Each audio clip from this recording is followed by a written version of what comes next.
Hello there, and welcome to the Tarot Podcast. Sorry about that. I must have hit the reverse button. Hello, and welcome to the Tarot Podcast, where today we're going to talk about reversed cards. Love them, hate them. At some point, every tarot reader has to deal with them. It's just a matter of physics. So, what are reverse cards? They're just cards that come out of the deck upside down. So, the image is now standing on its head. We also call them reversals. Maybe you were gathering up your cards and some of them just happen to end up upside down. Or maybe you're like me and you shuffle in such a way that reversals are inevitable. Whatever it is, somehow you've got these upside down cards in your deck. And because tarot readers are visual interpreters, maybe you feel like that upside down image now has an added meaning. And now you have to deal with that. But what kind of meaning does a reversal add? That is the big question. Well, if you go looking for advice about interpreting reversals, you will find plenty of it. But remember, my friend, you are a tarot reader. That means that you are already probably something of a rebel. And so if somebody tells you what you should do and how you should do it, you might kind of be like, yeah, whatever. So today we're going to talk about a whole lot of ways you could use reversals, and then you can choose what works for you. Okay, first of all, do you even need to use them? No, this is tarot. You make the rules. If you see an upside down card and you just can't even, it is totally okay to just take that puppy and turn it right back around. It's not that radical, you know. I mean, there are readers out there who do not even use the minor arcana in their readings. And to me, that is wild and crazy. But if you're okay with reversals some of the time, you could try to keep your deck mostly upright, and every once in a while, you'll drop your cards or something, and then you'll end up with some reversed ones. And then you can decide how to make meaning out of that. Or if you're like me and you use reversals with abandon, you can make sure there are reverse cards by washing your cards, which is kind of like finger painting with your cards. Or you can just take half the deck and turn it around. But personally, I like washing the cards because I am a fan of maximum chaos. I really don't want to be able to even hazard a guess as to what cards are where before I do a reading, which I guess would make me a terrible poker player, but totally normal for a tarot reader. Okay, let's talk about how we're going to interpret these reverse cards.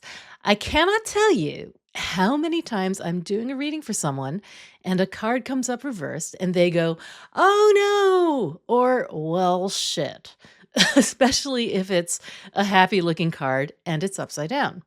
They're thinking, oh no, I'm going to be the opposite of happy. My future is going to be sadness, misery, despair. I'm doomed.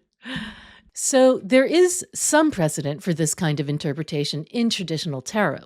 For example, the 18th century French occultist known as Eteilla characterizes the Two of Cups as amour heureux, so happy love. But reversed, he says, it signifies désir d'amour qui ne sera pas satisfait, which means desire for love, which will not be satisfied.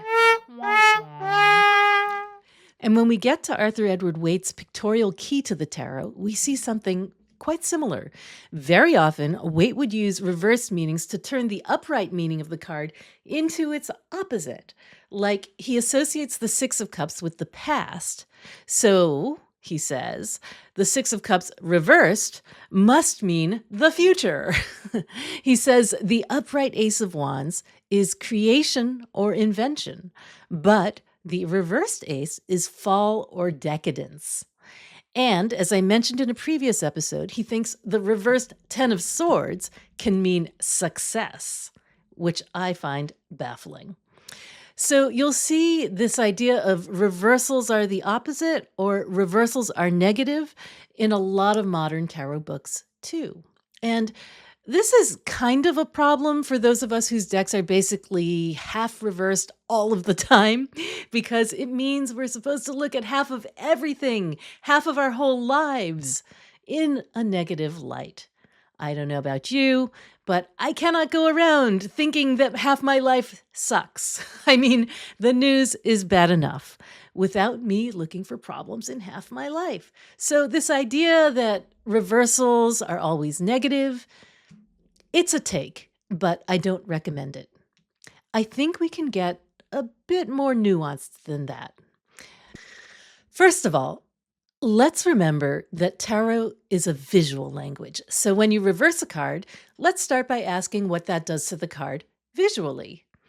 The way I see it, there are four different ways the look of a reverse card can affect its meaning. So I'm going to call these for short gaze, time, gravity, and topography. Let's start with gaze, by which I just mean where people are looking. Gaze is super important, especially if you read with decks that have people in most of the cards, like the Rider-Waite-Smith. The people in these cards are always looking somewhere. Sometimes it's straight ahead, but more often they're looking to one side or the other.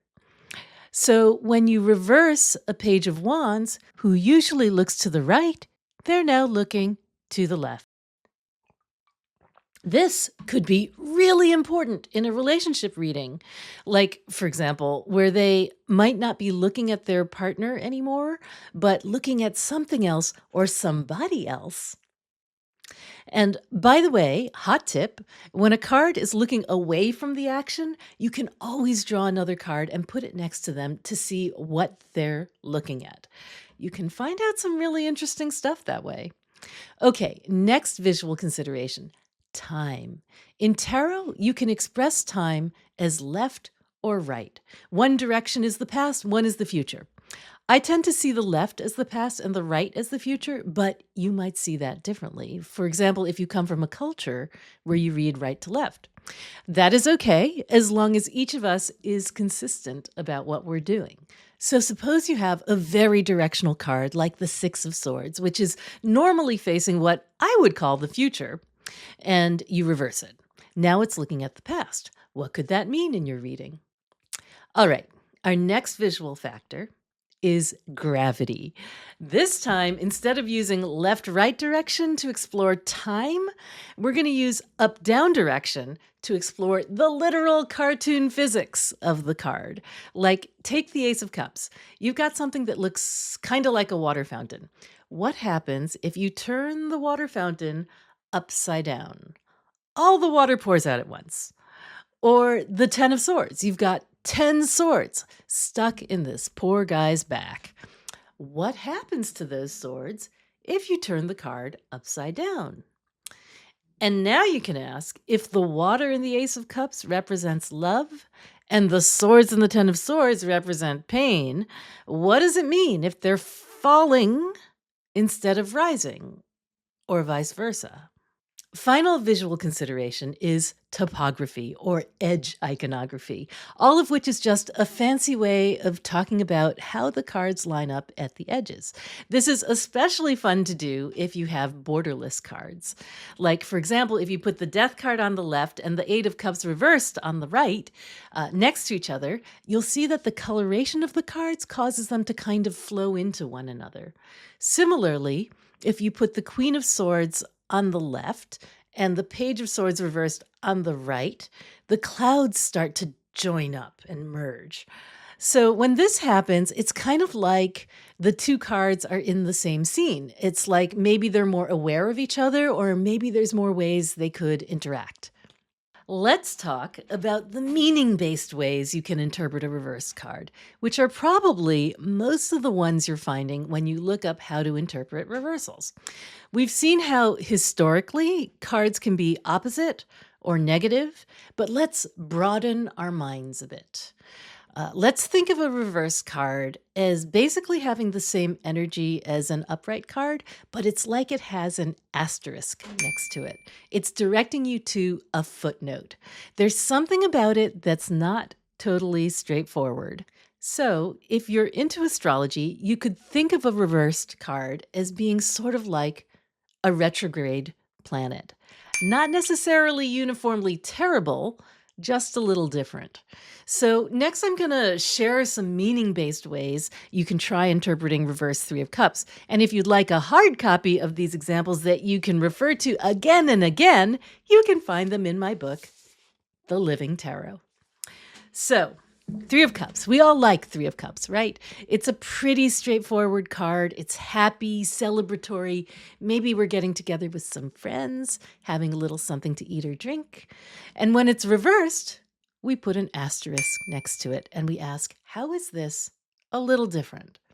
Well, the energy of the card might now be what I call liminal. That is, it might be emerging or receding. It might be apparent or it might be hidden. So, what do I mean by that? An emerging Three of Cups might be like you're anticipating or planning a gathering. You're buying party supplies, you're cleaning the house, you're excited about seeing your friends. A receding Three of Cups might be like you're thinking about how nice it was to get together with your friends last night. You're scrolling through your pictures, you're writing a thank you note. It's a memory, but it's still a pretty recent one. An apparent Three of Cups could be one that appears to be fun on the surface, but in fact, nobody's really enjoying themselves. Come to think of it, I went to an election night party in 2016 that was kind of like that. A hidden Three of Cups would be the opposite of an apparent Three of Cups. Like it's an ordeal, but everyone's actually kind of enjoying themselves. Like maybe you've been at a wake or something that was really more of a joyous celebration of life. It was a sad time, but the gathering of people who all really care about each other made it meaningful. Or your Three of Cups might be internal rather than external, like you might be spending the day by yourself, but you find yourself smiling because you're thinking about how much you enjoy being with your friends. So let's think of these as liminal ways of interpreting the Three of Cups reversed. Maybe the most useful category of interpretation is when the reversal requires some effort. And this is a really important category because it covers so much of our lives. I mean, I don't know about you, but most of the time my life is not a total walk in the park, but it's not a complete disaster either. I mean, it requires some effort. There are some challenges, but I can mostly handle them. Requiring some effort could mean that the energy of the card is latent or that it's unconscious. It could mean that it's conflicted or even blocked. So let me unpack that a little for you. A latent Three of Cups has a kind of potential energy to it. Say you miss your friends, but you realize that you can do something about it. So you call them up to make a lunch date or at least schedule a Zoom call. That impulse is a latent energy asserting itself.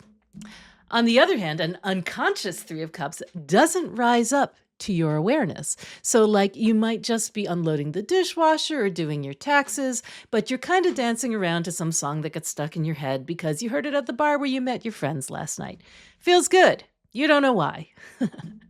All right, next. A conflicted Three of Cups could be as simple as like, you know it would be good for you to socialize more, but you just don't feel like it. You're ambivalent about it. Or maybe you just don't have the energy. I feel like this a lot.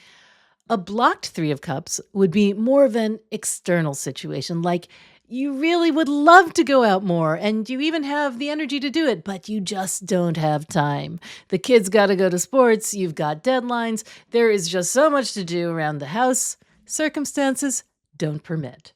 You can see how conflicted or blocked cards require some effort to change, to get the thing that's depicted in the card. In fact, you can kind of see how if something that requires some effort is really hard, like it requires a ton of effort, it actually could turn into its negative or opposite. Like maybe it's really hard for you to see friends because you're disabled, or you're incarcerated, or you live on the north coast of Greenland, or you're just plain introverted. Then the reverse Three of Cups maybe starts to look like isolation, like solitude, which really is kind of the opposite of what the upright Three of Cups appears to be about. When a reversal is challenging like that, you can see how it might really affect the way someone behaves. None of us is at our best when we are stressed out. So, with court cards, which are all about personality and behavior, a reversal can sometimes bring out the worst in a person. Like, I am a classic Queen of Swords. When I am stressed, I become very critical and snippy. And that's a behavior that can be characteristic of a reversed Queen of Swords. Not that the reversed Queen of Swords is always like that, but you wouldn't be surprised if it happened. With reversed court cards, it is always good to remember that the person is not necessarily a bad person, not necessarily even an unpleasant person. It's more like fundamentally they are kind of stressed out. And in other words, for them, everything is requiring some effort. Final note. When you see multiple reverse cards in a reading, like maybe most or all of the cards are reversed, what does that mean? Well, I tend to think that means that a lot of things are just up in the air. They won't happen unless we apply some pressure in one direction or another. In other words, the situation requires some effort. And the other way I might read a lot of reversals is that the person is just tired, which again also means that everything they do is going to require some effort. All right, let's wrap it up. If you decide to use reverse cards, here are some ways you can interpret them. Number one, consider what they're doing visually. Consider the gaze. Where are they looking now? Consider time. Has the focus changed from past to future or vice versa? Consider gravity. Are things falling down or floating up? Consider topography. How is the reversal affecting the way the cards join at the edges? Number two, consider whether the reversal might be liminal. Is the energy of the card emerging, just coming into being, or is it receding into the past? Is what's happening in the card happening externally but not internally? Is it happening internally but not externally?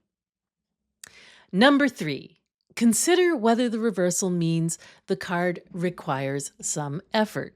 It might be latent, meaning it only exists in potential, or it might be unconscious, meaning you're barely aware of it. It might be conflicted, so you're ambivalent about it, or it might be blocked, so it's really hard for you to do anything about it. And at the far end of this kind of more challenging reversal, the kind that requires some effort, the card can actually turn into its opposite or negative. Okay, I hope this has been helpful to everybody. I hope I've helped offer you a framework to think about your reversals. Personally, I really love reverse cards. I think they introduce shades of gray into a reading. And to be honest, for the most part, we don't live our lives in black and white. I think reversals add some realism and texture to our readings. I think they widen the scope of what we can see in the cards. But however you use reversals, and I know I've given you a lot of options here, remember just to focus on what is relevant and useful. When you've found a meaning that really resonates with you, there is no need to second guess yourself. And this is true with everything you do in tarot. Just focus on what is relevant and useful. If you do that, you can be sure you're doing a good reading. If you've enjoyed exploring reverse cards with me today, you can get into all of that and more by picking up my book, The Living Tarot, which has pretty much everything you need to jumpstart your own tarot practice. Or if you prefer an online learning environment, you can join my class, which is also called The Living Tarot. And by the way, it is possible to get a discount on the class if you've bought the book. All you got to do is email me with your receipt.